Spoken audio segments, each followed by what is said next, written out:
અંકલેશ્વર પંથકમાં ગત ગુરુવારના રોજ સાંજના અરસામાં ફૂંકાયેલા ભારે પવનના કારણે ખેડૂતોને વ્યાપક નુકસાન સર્જાયું છે।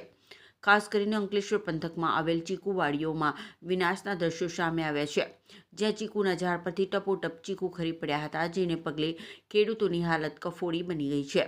ખેડૂતોના જણાવ્યા મુજબ આ અચાનક આવેલા પવનના કારણે ચીકુના પાકને 80%થી વધુ નુકસાન થયું છે, જેના કારણે તેમની આવક પર ગંભીર અસર પડી છે। ઘણા ખેડૂતો આર્થિક સંકટનો સામનો કરી રહ્યા છે। ચીકુ ખરી પડતા તેની સાથે ફાટી જવાના કારણે ખેડૂતોને વ્યાપક નુકસાન થવા પામ્યું છે। માર્ચ મહિનામાં આવેલી અણધારી આફતના કારણે ચીકુવાડી ધરાવતા ખેડૂતો પારાવાર મુશ્કેલીનો સામનો કરી રહ્યા છે। ચીકુવાડી ધરાવતા દીવા ગામના ખેડૂત વસંતભાઈ પરમારે જણાવ્યું હતું કે ચાલુ સાલે ચીકુનો મબલક પાક આવ્યો હતો અને સારી આવકની આશા સેવી હતી।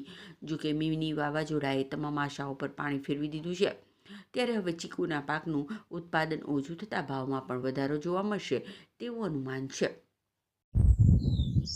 હું વસંતભાઈ કાંતિભાઈ પરમાર, જૂના દીવા અમારા 35 થી 40 ચીકુના જે ઝાડ આવેલા છે એ મિની વાવાઝોડું આવવાથી અમારા જે ચીકુ પર જે ચીકુ હતા મોટા મોટી સાઇઝના એ બધા જ નીચે પડી ગયા છે, ફાટી ગયા છે, જે અત્યારે બહુ મોટું નુકસાન થયું છે। અને